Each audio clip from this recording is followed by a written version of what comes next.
感性滿載，容易受傷。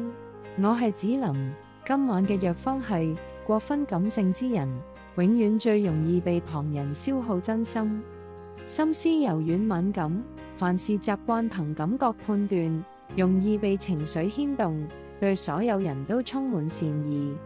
接觸各式各樣嘅人之後，先學會收斂感性，遇事多一分理性思考，唔好隨意將柔軟交付旁人。太過重感情嘅人，總會因為他人嘅冷淡離開飽受心酸。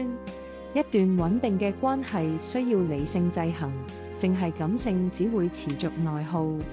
雙方冷暖平衡先係緣分，過分感性只會一再受傷。難道永遠憑感性待人，唔會累積滿心酸楚？我係子琳，理性致辭，收斂柔腸，點個訂閱，願你從此百毒不侵。